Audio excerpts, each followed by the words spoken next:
તો આ અત્યારે પર્સપેક્ટિવ આપણને બનતું દેખાઈ રહ્યું છે અને સાથે જ આપણી સાથે અત્યારે બાણટ કેપિટલના વિરલ બેરાવાલા આપણી સાથે આજે અમદાવાદ સ્ટુડિયોથી જોડાઈ રહ્યા છે. વિરલ, ગુડ મોર્નિંગ અને thank you to coming to Ahmedabad studio. Overall perspective કેવી રીતના આપ જોઈ રહ્યા છો માર્કેટના ફ્રન્ટ ઉપરનું? માર્કેટ તમે જુઓ તો છેલ્લા લગભગ 2 અઠવાડિયાથી જે 13 મે જે હતું 15,800 આસપાસ, તો એની નીચે જતું નથી. સાઇડ માર્કેટ બહુ ખરાબ થઈ ગયા છે. સ્પેશિયલી આખું અઠવાડિયું તમે જુઓ તો સ્મોલ કેપ જે જાન્યુઆરી 2018નું જે લો જે હાઈઝ હતું એનાથી પણ હજી છે. તો એટલે ઇન થિયરી 4.5 વર્ષથી સ્મોલ કેપમાં રિટર્ન નથી બન્યો. પણ નિફ્ટીનું લાગે છે કે એક વખત આઉટ ઓફ સપોર્ટ આવી ગયું, એક રિલીફ રેલી આવી શકે. બીજું તમે ગ્લોબલી જુઓ તો કાલે જે ફેડના જે મિનિટ્સ હતા એ એટલા ખરાબ નહોતા. ઇનફેક્ટ એના લીધે કાલે યુએસ પણ થોડું સારું રહ્યું ને થોડું શું એશિયામાં પણ સપોર્ટ છે. તો રિલીફ રેલીની જે આપણે પહેલાં પણ વાત કરી છે તો એ પોસિબલ છે કે થોડું સસ્ટેન થઈ શકે. આ થઈ ગયું સોર્ટ ઓફ માર્કેટ સેટઅપનું. હવે તમે ફંડામેન્ટલ જુઓ તો એ થોડા ડિટેરિયોરેટ થશે, થોડા ખરાબ થતા રહેશે. એક બે રીઝન છે કે આટલું જે ઇન્ફ્લેશનનું જે શું કહેવાય સ્કેર છે એ હજી પૂરું રિઝલ્ટ્સમાં આવ્યું નથી. તમે Q4ના રિઝલ્ટ પણ હજી સારા આવ્યા. તો Q1 Q2માં જે પણ કન્ઝ્યુમર ફેસિંગ, કન્ઝ્યુમર ડિસ્ક્રિશનરી અને even manufacturing side logistics cost વગેરે વધશે. તો થોડાસા જે FY23 FY24ના જે નિફ્ટીના EPS જે એસ્ટિમેટ છે એમાં થોડું કટ થશે. 2 વર્ષ 17-18% ગ્રોથનું એસ્ટિમેટ છે YOY, તો એમાં થોડું કટ આવશે. તો ઇવેન્ચ્યુઅલી જો અર્નિંગ નહીં આવે તો જે પેલી સસ્ટેન રેલી હતી છેલ્લા 1.5-2 વર્ષની એ નહીં આવે. થોડું મોસ્ટલી માર્કેટ રેન્જ બાઉન્ડ રહેશે ને એનું રિટર્ન જનરેટ કરવા થોડું નિમ્બલ રહેવું પડશે.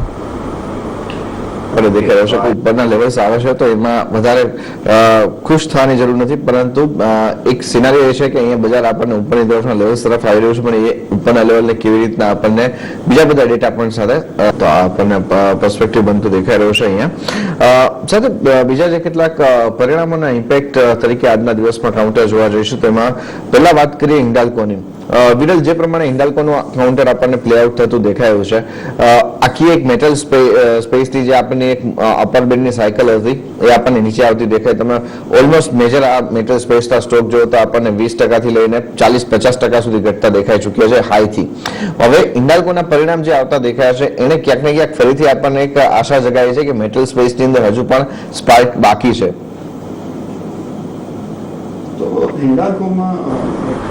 હિન્ડાલ્કોમાં એટલે રિઝલ્ટ ઘણા એટલીસ્ટ અમને સારા લાગ્યા. બીજું છે કે વિધિન મેટલ સ્પેસ તમે જુઓ તો એક ફેરસ છે, એક નોન ફેરસ છે. ફેરસ સ્પેસમાં કે જે સ્ટીલ સ્પેસમાં છે, હવે ગવર્મેન્ટના જે રેગ્યુલેશન્સ આવ્યા એના લીધે ઇસ્યુ છે. તો સોર્ટ ઓફ ઇન્ડિયામાં જે ફેરસ સ્પેસમાં જે ભાવ છે સ્ટીલના કે એના લીધે સ્ટીલ કંપનીઝને થોડા ડિકપલ થઈ જશે એકચ્યુઅલી ઇન્ટરનેશનલ ભાવથી. પણ હિન્ડાલ્કો કે જનરલી એલ્યુમિનિયમ સાઈડ હજી પણ તેજી રહી શકે. એના 2-3 રીઝન છે. એક તો કે એલ્યુમિનિયમમાં એક મેજર કોસ્ટ છે એનર્જી કોસ્ટ. તો એનર્જી કોસ્ટ ઘણું વધારે છે અને આ બધા ઇન્ડિયન કંપની બેવ હિન્ડાલ્કો અને to an extent even Vedanta થોડાસા ઇન્ટિગ્રેટેડ છે. એ લોકો પાસે એલ્યુમિના છે, સ્પેશિયલી હિન્ડાલ્કો પાસે. તો એ એક રીઝન છે કે એ સારું કરશે. બીજું, એલ્યુમિનિયમ ગ્લોબલ કોમોડિટી છે, તો કમ્પેર્ડ ટુ એલ્કોવા કે બીજી પણ કંપની જુઓ તો હિન્ડાલ્કો અને ઇવન વેદાંતાએ ઘણું અંડર પરફોર્મ કર્યું છે. તો એ થોડું શું મને લાગે છે કે at some point of time એ થોડું કેચઅપ થશે. તો આ પ્રાઇસ પોઈન્ટથી ને ગિવન કાલના રિઝલ્ટ્સ હિન્ડાલ્કો એટલે સારું પરફોર્મ કરી શકે. રાહુલ શાહ પણ હવે આપણી સાથે અહીંયા જોડાઈ ગયા છે. બેંક નિફ્ટીના આઉટ પરફોર્મન્સ ઉપર હજુ પણ અહીંયા કોન્ફિડન્સ બનતો દેખાઈ રહ્યો છે આપણને. મધરસન સુમીનું એક કાઉન્ટર જોવો વિરલ, કારણ કે અહીંયા આપણે જોઈએ તો જે પ્રમાણેના કન્ઝિક્યુટિવલી ક્વાર્ટર્સ અહીંયા આપણને આ કંપની તરફથી વીકનેસ તરફના આવતા દેખાયા છે. પ્રાઇસ પણ જોવો આપણને ખાસ કરીને જે વેલ્યુ અનલોકિંગ માટેના સ્ટેપ લીધા બાદ આપણને સારા એવા ડિક્લાઇન સાઇડ ઉપર જ આ કાઉન્ટરના રહ્યા છે અને પરિણામ પણ હવે એ બાદ સપોર્ટ કરતા નથી દેખાઈ રહ્યા. આપનું ધ્યાન આ કાઉન્ટર માટે શું બની રહ્યું છે? અહીંયા ફરીથી યુરોપિયન માર્કેટ જો ઓપન થતા દેખાઈ રહ્યા છે તો કોઈ ઇમ્પેક્ટ પોઝિટિવ ટર્ન થતી દેખાઈ શકશે? શ્યોર. તો મધરસનમાં એકચ્યુઅલી જે એન્ડ પ્રોડક્ટ છે, જે કાર્સનું જે ગ્લોબલી સેમિકન્ડક્ટરનો ઇસ્યુ છે એના લીધે જે OEMsનું પ્રોડક્શન ઓછું છે અને કારણ કે મધરસન આટલું મોટું એન્સિલરી છે તો એ લોકોને ઇમ્પેક્ટ થઈ રહ્યું છે.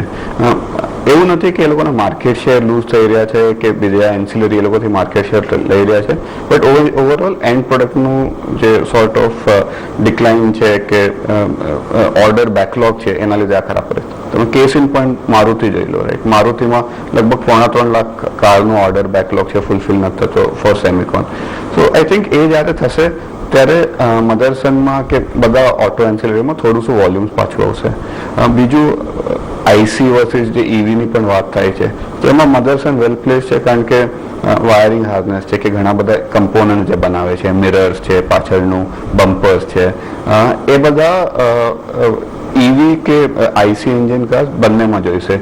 તો ઇનફેક્ટ જ્યારે કોઈ ઇન્ડસ્ટ્રીમાં ટ્રાન્ઝિશન થાય ને વિનર્સ કે લૂઝર્સ જો હોય તો મધરસન છે કે આવા જે એન્સિલરી કંપનીઝ છે જે બેઉ સાઈડ સપ્લાય કરે છે એ લોકો વેલ પ્લેસ છે. તો મધરસનમાં એટલે ઇમિડિયેટલી મને નથી લાગતું નંબર સારા આવશે. હજી એટલીસ્ટ 3-4 મહિના લાગશે, કારણ કે હવે બીજા બધા ઇશ્યુઝ રિઝોલ્વ થયા. તો ચાઇનામાં હાશ કોવિડ લોકડાઉન છે, તો ચાઇનાના લીધે સેમિકોન ઇશ્યુઝ ચાલુ રહેશે. બટ મે બી થોડું શું એટલે પેઇન લેવાની એ હોય તો ઓવર 6-8 મંથ્સ એકચ્યુઅલી ઇન્ડિયાનું best placed auto and company છે. પરસ્પેક્ટિવથી તમે જોવું હોય તો આ કાઉન્ટરને જોઈ શકો છો. પેન્ટ્સ માટેનો આપણને વ્યૂ બનતો દેખાઈ રહ્યો છે. અને આ પેઇન્ટ ઇન્ડસ્ટ્રીઝ ખાલી બર્જર પેન્ટ્સ નહીં, પરંતુ એક ઓવરઓલ પેઇન્ટ ઇન્ડસ્ટ્રી માટે પણ વિરલ આપનું પર્સપેક્ટિવ સમજવા માંગીશું. જે પ્રમાણે એશિયન પેઇન્ટ્સનો બ્લડ બાથ આપણને થતો દેખાયો છે રિસેન્ટ ટાઈમની અંદર. શું આઉટલુક અહીંયા આપનું બની રહ્યું છે આ ઇન્ડસ્ટ્રી માટે થઈને, અને ઇવન બર્જર પેઇન્ટ્સના રિઝલ્ટને પણ આપ કેવી રીતે જોવો છો? તો શોર્ટ ટર્મ તો બે એક ઇશ્યુ છે, એટલે ક્લિયરલી ઓઇલ પ્રાઇસીસ વધારે છે, અને જે ઓઇલ બેસ્ડ પેઇન્ટ છે તો પેઇન્ટ્સમાં બે ટાઈપ હોય, થોડું વોટર બેસ્ડ પેઇન્ટ્સ હોય, વોટર બેસ્ડ સોલ્વન્ટ હોય, ઓઇલ બેસ્ડ સોલ્વન્ટ હોય.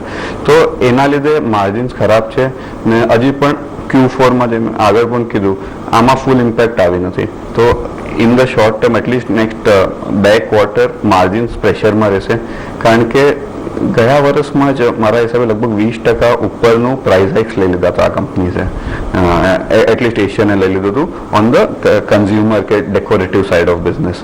ઇન્ડસ્ટ્રીયલ થોડું વધારે કોમ્પિટિટિવ હોય, ત્યાં પ્રાઇસ હાઇક્સ થોડા મુશ્કેલ હોય, ત્યાં થોડા સ્લો લેવાય, પણ ડેકોરેટિવ સાઇડ ઓફ બિઝનેસ આટલા લઈ લીધા હતા. હવે એની ઉપર વધારે પ્રાઇસ હાઇક્સ પાસ ઓન કરવા થોડા ડિફિકલ્ટ થશે. તો એક શોર્ટ ટર્મમાં આપણને આ ઇશ્યુ રહેશે કે માર્જિન્સ નહીં આવે. Second, over the long term clearly અલ્ટ્રાટેકે કીધું છે કે 10,000 કરોડ ઇન્વેસ્ટ કરશે પેઇન્ટ સાઇડ. JSWના એટલા નંબર્સ બહાર નથી, but JSW as a group aggressive છે, એ લોકોએ જે હિસાબે સિમેન્ટમાં પણ કામ કર્યું છે. તો ફેર ટુ અઝ્યુમ કે પેઇન્ટ સાઇડ પણ કોમ્પિટિશન વધશે. તો from a sort of 4 player industry કે 4 મેજર પ્લેયર હતા, જે લોકોનું લગભગ ઓલમોસ્ટ 75-80% માર્કેટ શેર હતું પેઇન્ટ્સમાં, રાઈટ?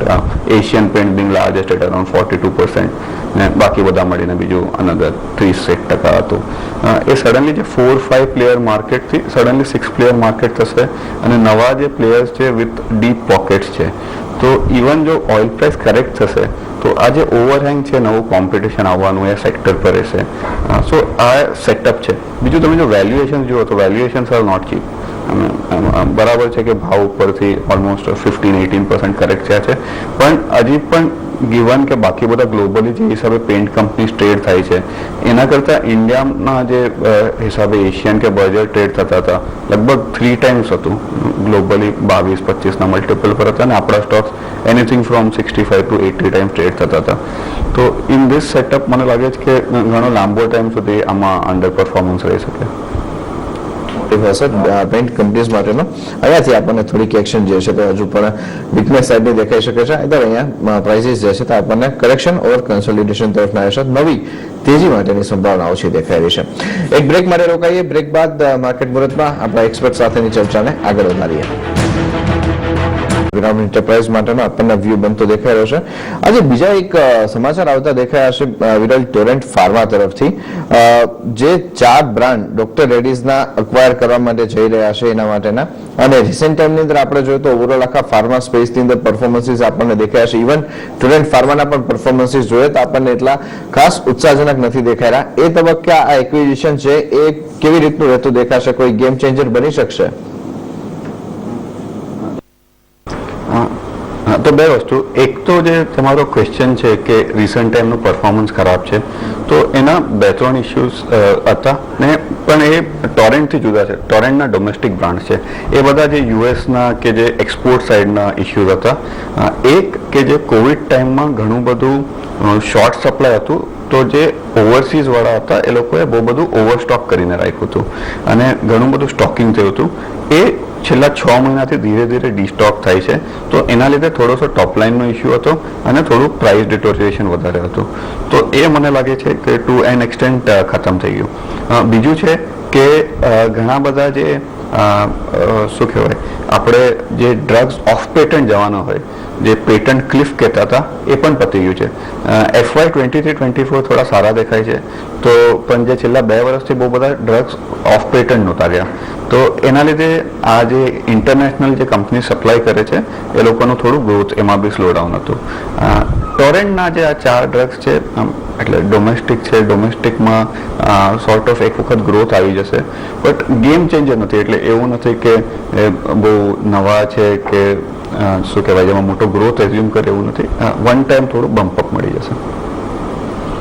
દેખાઈ રહ્યું છે. આ બધા બ્રોકરેજ હાઉસ ઉપર આપણું ધ્યાન રહેશે અને સાથે જ આપણા ટ્રેડિંગ કોર્સની આપણે વાત કરી છે. વિરલ આજે આપણી સાથે અમદાવાદ સ્ટુડિયોમાં આવ્યા છે, તો એમની પાસેથી પણ આજે આપણે ખાસ પીક લેશું. વિરલ, કયું સ્ટોક સ્પેસિફિક અત્યારે જો આપણે જે રીતના ટ્રેડિંગ કોર્સની વાત કરીએ છીએ, આપણા તરફથી ઇન્વેસ્ટમેન્ટ પીક કે પોઝિશનલ ટ્રેડિંગ માટે કયું કોઈ કાઉન્ટર આપને પસંદ આવી રહ્યું છે? સો મને લાગે આઈટી સેક્ટરમાં જે એટલીસ્ટ લાર્જ કેપ છે, એ મે બી બોટમ આઉટ નહીં તો બોટમની નજીક છે. કાલે તમે જુઓ તો એક્સેન્ચર પણ લગભગ 4-5% ઉપર હતું યુએસમાં.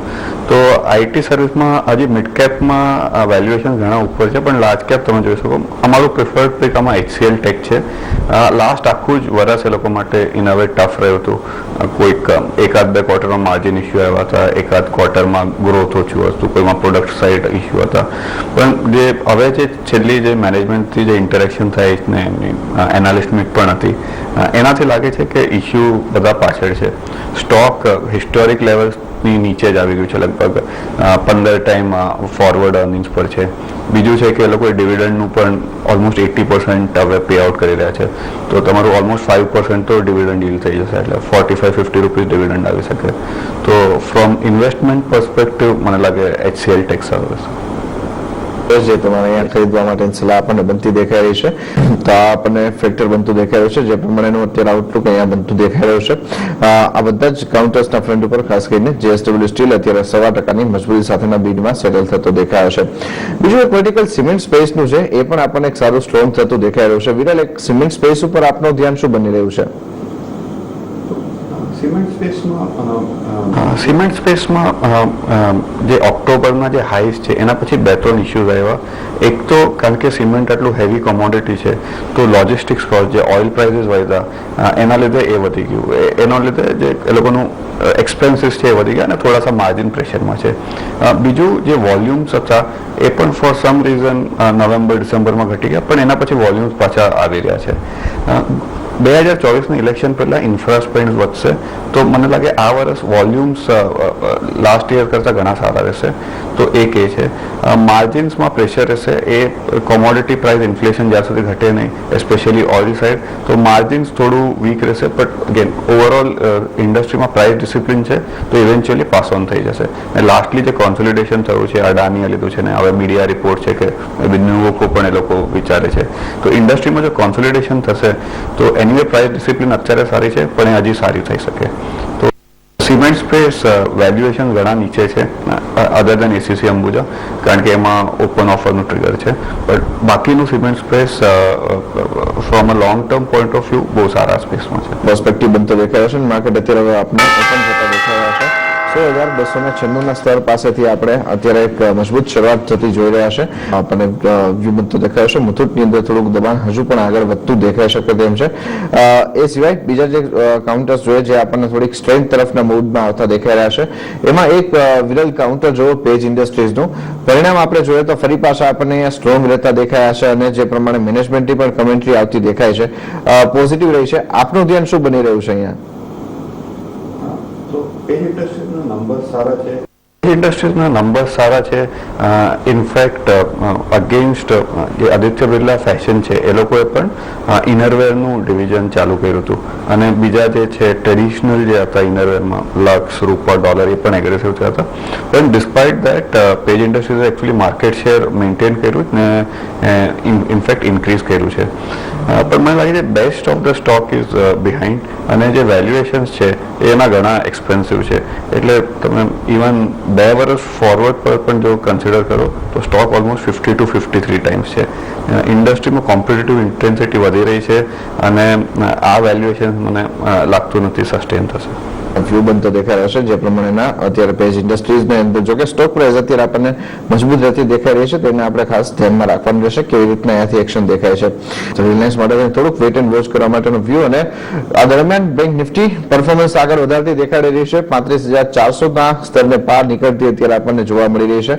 સારી એક મુવમેન્ટ અહીંયા આપણને આવતી દેખાઈ રહી છે. ઓવરઓલ જે આપણને ગઈકાલે વાયદા બજારની કંપની અને નિફ્ટીની પણ જે કંપનીઝના પરિણામ આવતા દેખાઈ રહ્યા હતા એની એક્શન અત્યારે આપણે જોઈએ તો સ્ટોક સ્પેસિફિક સ્ટ્રોંગ થતી દેખાઈ રહી છે. પણ આજે એક સરપ્રાઇઝ મૂવ છે. ક્રૂડ પ્રાઇસીસ વધી રહ્યા છે તેમ છતાં ઓએનજીસી ઘટી રહ્યો છે. પહેલા એક વખત ફંડામેન્ટલ વ્યૂ સમજીએ ઓએનજીસી માટે. શું લાગે છે વિરલ, આપનો અહીંયા પર્સપેક્ટિવ શું બની રહ્યો છે? ઓએનજીસી એટલે ટેકનિકલી જો ક્રૂડ પ્રાઇસ વધે તો ઓએનજીસી વધતું રહેવું છે. પણ ઇશ્યુ એ છે કે જે છેલ્લા 4-5 મહિનાથી ક્રૂડ પ્રાઇસ વધ્યા છે એમાંથી જે કન્ઝ્યુમરને જે પાસ ઓન થયું છે એ બહુ ઓછું થયું છે. તો તમે જો 75-80ની રેન્જમાં ક્રૂડ હતું ને અત્યારે 110 થી 115ની રેન્જમાં છે તો એટલીસ્ટ લગભગ 30 થી 32 રૂપિયા વધુ જોઈએ તો પેટ્રોલ ડીઝલ પ્રાઇસીસ વધ્યા જ ખાલી 8-9 રૂપિયાથી છે, 8 રૂપિયા 80 પૈસાથી છે ટુ બી પ્રિસાઇઝ. અને ગવર્મેન્ટે જે ડ્યુટી રિડક્શન કર્યું છે એ ખાલી 7 to 9 રૂપીસ કર્યું છે. તો હજી પણ 15 રૂપિયાનો જે ગેપ છે એ ફિલ કરવાનો છે. તો અત્યારે તો એ હિટ ઓએમસીઝ લઈ રહ્યા છે in sum form, BPCL, HPCL, IOCL. પણ એ વિચારી શકે કે એ લોકો આ પૂરું હિટ એ લોકો નહીં લે ને પાર્ટ ઓફ ધ હિટ કદાચ ઓએનજીસી તરફ પણ જશે. તો રીઝન એકચ્યુઅલી ફંડામેન્ટલ નથી પણ મોર ટુવર્ડ ગવર્મેન્ટ એક્શન છે. અને કારણ કે છેલ્લા 5-6 વર્ષથી જે ડીકન્ટ્રોલ્ડ પ્રાઇસીસ હતા પેટ્રોલ અને ડીઝલના સડનલી પાછું કંટ્રોલ તરફ આવી રહ્યા છે. અને ઇનફેક્ટ ઓક્ટોબરથી માર્ચ તો 4 મહિના પ્રાઇસ વધ્યા જ નથી. એના પછી પણ બહુ કેલિબ્રેટેડ પ્રાઇસ રાઇક રહ્યા છે. તો from a investment point of view આખું સેક્ટર જ થોડું અનઇન્વેસ્ટેબલ ટાઈપ થઈ ગયું છે કે નેક્સ્ટ ગવર્મેન્ટ એક્શન શું થશે એના પર કોલ લેવો મુશ્કેલ છે. એ આપણે જોઈશું ઓએમસીઝ અને ઓએનજીસી જેવી બધી જ કંપનીને ઇફેક્ટ કરતી દેખાણી છે. ડેફિનેટલી એની અસર તો અહીંયા આપણને જોવા મળવાની જ છે. અત્યારે આપણને વ્યૂ બનતો દેખાઈ રહ્યો છે મિડ સાઇઝના આઈટી કંપનીઝ માટે અને આ લોકોનો બિઝનેસીસ જે પ્રમાણે ખાસ કરીને જોઈએ તો આપણને યુરોપિયન કન્ટ્રીઝ છે એના ઉપર વધારે ફોકસ રહેતો દેખાયો હતો. ડોમેસ્ટિક અને સેકન્ડ ઓપ્શન જે છે એમના માટે યુરોપિયન કંપનીઝનો રહ્યો હતો. ત્યાં આપણને સ્થિતિ બદલાતી દેખાઈ રહી છે, સુધરતી દેખાઈ રહી છે થોડી ઘણી. તો એનો બેનિફિટ પણ આ કંપનીઝને મળતો દેખાઈ રહ્યો છે. મિડ સાઇઝ ફ્રન્ટ ઉપર એક વખત વિરલ આપનો પણ વ્યૂ સમજવા માંગીશું. જો અહીંયા આપણે સ્પેસિફિકલી જોઈએ તો કેટલાક કાઉન્ટર્સ છે જેને આપણને સારા કરેક્શન આપી દીધા છે. ડિસ્પાઇટ આઈટીની બાદ આપણે વાત કરીએ તો આપણને દેખાયું છે આઈઆરસીટીસી જેવા સ્ટોક છે કે જે આપણને કોવિડ ટાઈમના ડિસ્કાઉન્ટમાં આવતા દેખાયા હતા ત્યાંથી આપણે ઘટેલા છે. એ સિવાય આઈએક્સ જેવા કાઉન્ટર્સ છે કે જેમાં બિઝનેસ વાઇઝ મોનોપોલી છે અને અત્યારે આપણે પ્રાઇસ એક્શન જ ખાલી કરેક્ટ થતા જોયા છે. આવા સ્ટોક્સના ફ્રન્ટ ઉપર આપનું ધ્યાન શું બની રહ્યું છે? પર્ટિક્યુલરલી કોઈ કાઉન્ટર આપને પસંદ પણ આવતું હોય જે રેકમેન્ડ કરી શકો? તો ક્લિયરલી જે મિડ કેપ સ્મોલ કેપમાં જે કરેક્શન છે એ વધારે રહ્યું છે. અને on an average I think અમે એક સ્ટડી કરી રહ્યા હતા લગભગ 33-34% હતું. એ બી 3-2 દિવસ પહેલાં કરેક્શન હતું. તો થોડું શું લોંગર ટાઈમ ફ્રેમ હોય તો મિડ કેપ સ્મોલ કેપમાં ઓવરઓલ મતલબ જે 2-3 વર્ષનું રિટર્ન છે વધારે રહી શકે. આમાં આપણે બેમાં સ્પ્લિટ કરવું જોઈએ. એક કે જે કંપનીઝ એકદમ સારી છે પણ થોડા વેલ્યુએશન વધારે હતા તો એ કંપનીઝમાં મને લાગે હજી પણ થોડો ટાઈમ પેઇન થઈ શકે કારણ કે ગ્લોબલી માર્કેટ્સ ગ્રોથથી થોડા વેલ્યુ તરફ મૂવ થઈ રહ્યા છે. જે ટેક મેલ્ટડાઉન કે નેસ્ડેકનો મેલ્ટડાઉન પણ હતો પણ ઇવેન્ચ્યુઅલી શું થાય કે જ્યારે ઇન્ટરેસ્ટ રેટ્સ વધે ત્યારે જે તમે ડિસ્કાઉન્ટ કરો ફ્યુચર અર્નિંગ્સ એ હાયર બેઝ પર થાય. એના લીધે જે ગ્રોથ કંપનીઝ છે કે જે ગ્રોથ મલ્ટિપલ સાથે થોડા વધારે શ્રિંક થાય એટલે કંપનીના રિઝલ્ટ સારા આવશે પણ ભાવ નથી નથી ચાલતા. Case in point Bing IRCTC કે IEXની તમે જે વાત કરી, એની જગ્યાએ તમે જો વેલ્યુ સ્ટોક્સ જો જે સિંગલ ડિજિટ મલ્ટિપલ પર થઈ ગયા છે અને રિઝનેબલ ગ્રોથ છે, મને લાગે એ એરિયા ઇન્ટરેસ્ટિંગ લાગશે. સ્ટોક સ્પેસિફિક મિડ કેપમાં insurance as a sector, specifically life insurance as a sector બહુ ઇન્ટરેસ્ટિંગ છે. એમાં એક મેક્સ ફાઇનાન્શિયલ્સ છે, એ સ્ટોક સારો લાગે છે. એક્સિસ બેંક ચેનલમાં લગભગ 75% માર્કેટ શેર છે એ લોકોનું, અને ઓવરઓલ પણ જે એનું વેલ્યુએશન છે, ઇન્સ્યોરન્સમાં એક વેલ્યુ ઓફ ન્યૂ બિઝનેસ કરીને કોન્સેપ્ટ હોય કે તમે એક વર્ષમાં જેટલી પણ પોલિસી વેચો એનું ઓવર લાઈફ ઓફ પોલિસી કેટલું કમાશો, તો એ છે. તો એ 8 ટાઈમ થઈ ગયો છે, ઓલમોસ્ટ હિસ્ટોરિક લોસની તરફ આવી ગયો છે. અને એઝ અ લાઈક ઘણી બધી ઇન્ડસ્ટ્રી જેમાં કોન્સોલિડેશન થાય છે, ઇન્સ્યોરન્સમાં પણ થઈ રહ્યું છે. જે ટોપ 4 ઇન્સ્યોરન્સ કંપની છે 70% માર્કેટ શેર થઈ ગયો ને વધે છે. મેક્સ વેલ પોઝિશન છે એના માટે. તો એ મિડ કેપ સાઈડ એક મેક્સ છે. કેમિકલ સાઈડ એક સ્ટોક અમને સારું લાગે છે, એક સુદર્શન કેમિકલ્સ છે. પિગમેન્ટ્સમાં છે ટોપ 2 કંપનીનું M&A થઈ ગયું છે, આ નંબર 3 છે. તો આ 2 સ્ટોક કન્સિડર કરી શકો. મિડ સાઇઝના ફ્રન્ટ ઉપરથી આપણે વિરલની પસંદના બનતા જોઈ રહ્યા છે કે જ્યાં તમારા ખરીદદારી કરવા માટેનો વ્યૂ પણ રાખીને ચાલુ જોઈએ. જે પ્રમાણે આ ઇન્ડેક્સિસના ફ્રન્ટ ઉપરના કરેક્શન આવતા દેખાયા છે, એમાં ક્યાં વધારે સારી ઓપોર્ચ્યુનિટીઝ છે તો ઇન્સ્યોરન્સ સેક્ટરની અંદર છે. આ વ્યૂ HDFC AMC ની અંદર ખરીદદારી કરીને ચાલવા માટેનો બનતો દેખાઈ રહ્યો છે. વિરલ, આ HDFC ના નામ પાછળ લાગ્યા હતા એને લઈને આપણે જોઈએ તો આખું જે ગ્રુપની અંદર વેચવાલી હતી એમાં સ્ટોક પણ પાછળ નથી રહ્યા. HDFC AMC તો તમે આમ જોવા જાઓ તો લગભગ 3200-3300 રૂપિયાવાળો સ્ટોક અત્યારે 1700 રૂપિયા પર આવી ચૂક્યો છે. ઇશ્યુ પ્રાઇસ એક વખત 1100 રૂપિયાનો ભાવ આવતો દેખાયો, તે બાદ પ્રથમ વખત આ જે 20s ની સિરીઝ છે એમાં પણ આ કાઉન્ટર આવતું દેખાયું છે. શું આપનો પર્સપેક્ટિવ અહીંયા બની રહ્યો છે, ખરીદદારી કરવી જોઈએ કે નહીં? તો HDFC AMCમાં એટલે સોર્ટ ઓફ જે ઇશ્યુ રહ્યો છે કે એમનો માર્કેટ શેર તો લોસ રહ્યો છે. SBI લાઈફ જ્યારે HDFC AMCનો IPO આવ્યો ત્યારે કદાચ લાર્જેસ્ટ AMC હતા. હવે ધીરે ધીરે એટલે SBI AMC ઘણું મોટું થઈ ગયું છે અને સિમિલરલી ICICI પણ કેચઅપ કરી રહ્યું છે. તો એનું જે HDFC AMCનું જે પ્રાઇસ પરફોર્મન્સ જે ખરાબ છે એ ફંડામેન્ટલ પરફોર્મન્સ પણ ખરાબ હતું એના લીધે છે. બીજું જે AMC ઇન્ડસ્ટ્રીમાં એક જે મૂવ થઈ રહ્યો છે ગ્રેજ્યુઅલ છે, પણ માર્કેટ ફ્યુચર ડિસ્કાઉન્ટ કરે કે એક્ટિવ ફંડ મેનેજમેન્ટથી ઘણું બધું પેસિવ ફંડ મેનેજમેન્ટ થઈ રહ્યું છે. હવે એક્ટિવ ફંડ મેનેજમેન્ટમાં જે માર્જિન્સ છે AMC માટે ઘણા સારા છે. ઇનફેક્ટ ઇક્વિટીમાં ઓલમોસ્ટ 40 to 60 બિપ્સ થઈ શકે, જ્યારે કે પેસિવમાં માર્જિન આફ્ટર કોસ્ટ સિંગલ ડિજિટમાં હશે. તો ભલે AUM વધતા રહેશે પણ પ્રોફિટેબિલિટી થોડું પ્રેશરમાં રહી શકે અને આખી AMC ઇન્ડસ્ટ્રી માટે રહી શકે. તો HDFC AMCમાં મને લાગે એ ઇશ્યુ છે ને આખા AMC ઇશ્યુમાં આખા AMC ઇન્ડસ્ટ્રીમાં એ ઇશ્યુ છે. તો જે વેલ્યુએશન બહુ હાઈ થઈ ગયા હતા અગેન 50-60 ટાઈમ, એ થોડા કરેક્ટ થયા છે, પણ હજી પણ એવું નથી કે બહુ પાછું ગ્રોથ વધારે આવશે. AUM ગ્રોથ કરતાં પ્રોફિટેબિલિટી ગ્રોથ ઓછું જ રહેશે. તો એટલે સિંગલ ડિજિટ રિટર્ન કે લો ટુ ડબલ ડિજિટ રિટર્ન્સ તરફ HDFC AMC તમે વિચારી શકો. પોઝિશનને લઈને આપણને ઓછો થતો દેખાયો છે, માર્કેટ શેર જે પ્રમાણે ઘટતો દેખાયો છે. વિરલ, આપને લાગે છે કે જે કેમિકલ સાથે જોડાયેલી કંપનીઝ છે, સ્પેશિયાલિટી કેમિકલ હોય કે અત્યારે તો નોર્મલ કેમિકલ્સ, એ બધી કંપનીઝ માટેના અત્યારે ફ્યુચર પ્રોસ્પેક્ટ વધારે સારા દેખાઈ રહ્યા છે? તો જે ચાઇના +1ની વાત થતી હતી આજથી એકાદ વર્ષ પહેલાં, એ એકચ્યુઅલી તમે જુઓ તો ધીરે ધીરે પ્લે આઉટ થઈ રહી છે.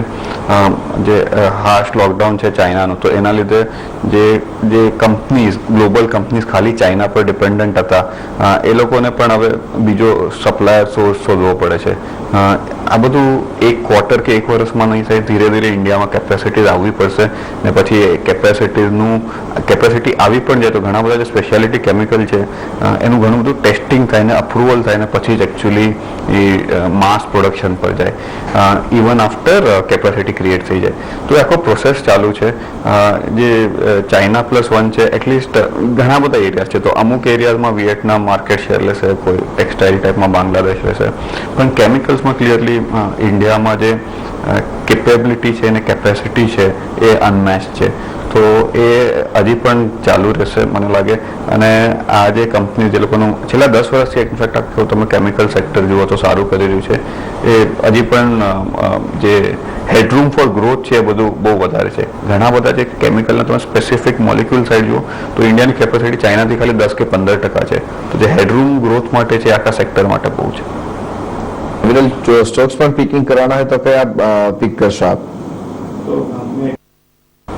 તો મેં જેમ કે કીધું કે મને એક પિગમેન્ટ સાઇડ સુદર્શન કેમિકલ સારો લાગે છે અમને લોકોને. વેલ્યુએશન સસ્તા છે, જે મોટું કેપેક્સ છે એ થઈ ગયું છે. અને કેપેક્સ થયા પછી એક દિવસમાં કે એક ક્વાર્ટરમાં એના નંબર્સ નહીં આવે, ઓલમોસ્ટ 2 વર્ષ રેમ્પ અપમાં લાગે. તો FY22માં તમે થોડું ગ્રોથ જોયું, પણ 23-24 એટલે બીજા નેક્સ્ટ વર્ષ તમે ફૂલ રેમ્પ અપ જોશો. અગેન વેલ્યુએશનમાં તમે જુઓ તો EV એબિટામાં ફોરવર્ડ બેઝિસ પર જુઓ તો 6-7 ટાઈમ છે. જ્યારે કે કેમિકલમાં જો ગ્રોથ આવે છે તો આપણે જોયું છે 15-18-20 ટાઈમ પણ EV એબિટા ટ્રેડ થયા છે. તો બંને લાગે છે એટલે અર્નિંગ ગ્રોથ પણ આવશે ને શું કહેવાય PE રીરેટિંગ પણ થઈ શકે. છે જે અત્યારે આપણા બાય લિસ્ટમાં હોવું જોઈએ, જે પ્રમાણેનું અહીંયા આપણને આઉટલુક વિરુદ્ધ તરફથી આવતું દેખાઈ રહ્યું છે. તો અત્યારે આપણને ઇન્ડસઇન્ડ બેંક માટેનું આઉટલુક અહીંયા પોઝિટિવ સાઈડ ઉપરનું આવતું દેખાઈ રહ્યું છે. સન ફાર્માના સમાચાર આવતા દેખાઈ રહેશે. રમણીયામાં એમને એક ફિક્ટર ફાર્માનું કરીને કંપની છે, એમાં આપણને એક આખા પોર્ટફોલિયો સાથે એનું અધિગ્રહણ કરતા દેખાયા હશે. સ્ટોક અત્યારે જો લગભગ 5% સુધીની મજબૂતી તરફના ટ્રેન્ડમાં પણ દેખાઈ રહ્યો છે. પણ આ અધિગ્રહણ કશું મહત્વનું રહેશે. ઘણા સમય બાદ આપણે સન ફાર્મા તરફથી આવું એક મોટું ફરી પાછું એક થતા જોઈ રહ્યા છે. શું લાગે છે વિરલ આપને એક વખત આ સમાચારો જે આવી રહ્યા છે એના ઉપર? તો એકચ્યુઅલી ડિટેલ જોવી પડશે કે એના શું ડ્રગ્સ છે ને કયા માર્કેટમાં છે. પણ ઓવરઓલ તમે સન ફાર્માનું જુઓ તો આજે હાલોલનું જો ઇન્સ્પેક્શન આવ્યું પછી સ્ટોક ઘણો કરેક્ટ છે. તો આઈ મીન 930-940 થી ઓલમોસ્ટ 100 રૂપિયા નીચે, તો એ 840 થયો હતો. મને લાગતું નથી કે એ જે નંબર્સ હતા કે કોઈ અપ્રુવલ એક્સપેક્ટ કરતું હતું, તો એ એક સોર્ટ ઓફ પાછું રિકવર થઈ ગયું. બીજું અગેન્સ્ટ જે સ્પેશિયાલિટી સાઇડ કે જે પેટન્ટ પ્રોડક્ટ સાઇડ જે સન ફાર્મા આટલા વર્ષોથી ઇન્વેસ્ટ કરતું હતું, હવે ઇવેન્ચ્યુઅલી હવે એમાં થોડું શું ગ્રોથ આવવાનું ચાલુ થયું છે. તો જે મોટો મૂવ હતો સન ફાર્માનો એ કદાચ ખતમ થઈ ગયો હતો, જે 550-900નો મૂવ હતો. કારણ કે એક્સપેક્ટેશન એકદમ લો હતા અને ખબર નહોતી કે સક્સેસ થશે કે નહીં. એ હવે બધું નંબર્સમાં આવી ગયું છે. બટ હજી પણ એટલીસ્ટ અહીંયાથી પણ સન ફાર્મા મને લાગે છે પ્રોફિટ ગ્રોથ આવશે, એટલીસ્ટ એટલો સ્ટોક પ્રાઇસ ગ્રોથ મળી શકે. કરવા માટેનો આઉટલુક અહીંયાથી હજુ પણ આપણને પોઝિટિવ સાઇડ ઉપરનો આવતો દેખાઈ રહ્યો છે. અત્યારે આપણને રેપકોમ ફાઇનાન્સ માટેનું આઉટલુક છે. ને રેપકોમ ફાઇનાન્સની વાત થઈ રહી છે ત્યારે કે હોમ ફાઇનાન્સ કંપનીઝ ઉપર વિરલ આપનું પર્સપેક્ટિવ શું બની રહ્યું છે? એટલે હોમ ફાઇનાન્સમાં હોમ જે મોર્ગેજીસ છે એમાં સારો ગ્રોથ આવશે. જો રિયલ એસ્ટેટ સારું કરશે તો એનું જે સેકન્ડ ડેરિવેટિવ કે ફોર્થ ડેરિવેટિવ છે કે હોમ ફાઇનાન્સ કે મોર્ગેજનો બિઝનેસ સારું કરશે. ઇશ્યુ આમાં એ છે કે તમે બેંક છે ને ઘણા થઈ ગયા છે. બે ગોલ્ડ લોન સાઇડ પણ તમે જુઓ તો ગોલ્ડ લોન કંપની પણ એટલું સારું નથી કરી રહી, કારણ કે બેંક જનરલી એગ્રેસિવ થઈ રહ્યા છે, બ્રાન્ચીસ વધી રહી છે, પ્રોસેસીસ ઠીક થઈ ગયા છે, અને જે હોલસેલ લેન્ડિંગ છે એટલું ગ્રો નથી થઈ રહ્યું. બેંક્સ પાસે ફંડ્સ તો છે, તો એ ક્લિયરલી રિટેલ સાઇડ થઈ રહ્યા છે. હોમ ફાઇનાન્સમાં પણ અમને લાગે છે કે એ જ થશે કે સેક્ટર કે મોર્ગેજીસ સારું કરશે, પણ હોમ ફાઇનાન્સ કંપનીઝ એટલું સારું નહીં કરે જેટલું એઝ અ સેક્ટર કરશે. રેપકો કે for that matter LIC housing finance valuation ઘણા કરેક્ટ ને ઘણા સસ્તા થઈ ગયા છે. તો આ પ્રાઇસ પોઈન્ટથી તમને સોર્ટ ઓફ ટેક્ટિકલી તમે લઈ શકો કે થોડું ટ્રેડિંગ રેલી મળી શકે, પણ તો તમે જો લોંગ ટર્મ માટે વિચારો તો ક્લિયરલી એ માર્કેટ શેર બેંક તરફ જઈ રહ્યો છે. ત્યાં સુધી વિરલ એક સમાચાર આવી રહ્યા છે એના ઉપર ખાસ નજર કરો. JSW સ્ટીલ માટેના અહીંયા આપણને વિગત આવી રહી છે. સૂત્રો પાસેથી આ વિગત મળી રહી છે કે JSW સ્ટીલમાં JSW ઇસ્પાતનું મર્જર કરવા માટેનો વિચાર કરવામાં આવી શકે છે. JSW સ્ટીલ આ મર્જર ઉપર વિચાર કરી શકે છે. આજે પરિણામ છે ને સાથે જ આપણે જોઈશું કે એના ઉપર આપણને વિગત આવતી દેખાઈ શકે છે. ત્યારે આ બોર્ડ મિટિંગની અંદર આ વસ્તુનો પ્રસ્તાવ મૂકવામાં આવી શકે છે કે નહીં એના પર ખાસ ધ્યાન રહેશે, કારણ કે અત્યારે આ વિગતો સૂત્રો પાસેથી આવી રહી છે. જેમાં ખાસ કરીને ફાયદો જે છે તે મોટાભાગે JSW સ્ટીલ કરતા JSW ઇસ્પાતના જે શેર હોલ્ડર્સ છે એમને થતો દેખાશે. અને નેક્સ્ટ કેટલાક સપ્તાહની અંદર જ આપણને આ સમાચાર છે જેની એનાઉન્સમેન્ટ આવતી દેખાઈ શકે તેમ છે. પહેલા વેલ્યુ અનલોકિંગ અને હવે ફરી પાછું એક કન્સોલિડેટેડ બેઝિસ પર કંપનીને લાવવા માટેનું આયોજન. વિરલ, ઇનિશિયલ આઉટલુક શું લાગે છે આપને આ સમાચાર ઉપર? તો એના એક બે રીઝન હોઈ શકે. JSW સ્ટીલના સાઇઝ પર JSW ઇસ્પાત એટલું મોટું નથી, લગભગ 6,000 કરોડ જેટલું ટર્ન ઓવર છે. બટ એક બીજું રીઝન હોઈ શકે કે ઘણા બધા એક્યુમ્યુલેટેડ લોસીસ હતા JSW ઇસ્પાતના ઓવર 2016 to 2019-20. તો એના લીધે JSW સ્ટીલને એ લોસીસ સોર્ટ ઓફ એડજસ્ટ કરવા મળી શકે. અને જેમ તમે કીધું એમ જે ઇમ્પેક્ટ હશે JSW ઇસ્પાતમાં જ આવશે. JSW સ્ટીલ માટે એટલું મોટું નંબર છે નહીં, એટલે 6,000 કરોડ જે પણ ઇવન ઇન ગુડ કેસ જો એબિટા 14-15% પણ થશે તો ડઝન્ટ મૂવ ધ નીડલ, એટલે JSW સ્ટીલ માટે કંઈ વધારે ચેન્જ નથી થતું. પણ આ પર્સપેક્ટિવ બનતા દેખાઈ રહ્યા છે. અને લાસ્ટલી આપણે અહીંયા ખાસ જોવાનું રહેશે કે જે પ્રમાણેના પ્રાઇસ એક્શન્સ અહીંયાથી આપણને આવતા દેખાઈ રહ્યા છે ત્યારે સ્ટોક ઉપર એ પણ જો તમને સમાચાર બાદ અહીંયા કોઈ ઘટાડો નથી આવતો દેખાઈ રહ્યો, એટલે સ્ટોક હજુ આપણને જે ઓલમોસ્ટ 0.5% મજબૂતી હતી એને હોલ્ડ કરતો પણ જોવા મળી રહ્યો છે. તો એ સાથે જ કુશ અને વિરલ, ઘણો આભાર આપ બંનેનો સર અમારી સાથે ચર્ચામાં જોડાવા માટેના સમગ્ર વિગતો માટે. અને આપણે એક બ્રેક માટે રોકાઈએ, બ્રેક બાદ ચર્ચા આગળ વધારીશું. રુચિત જૈન આપણી સાથે જોડાયેલા છે, એમની સાથે.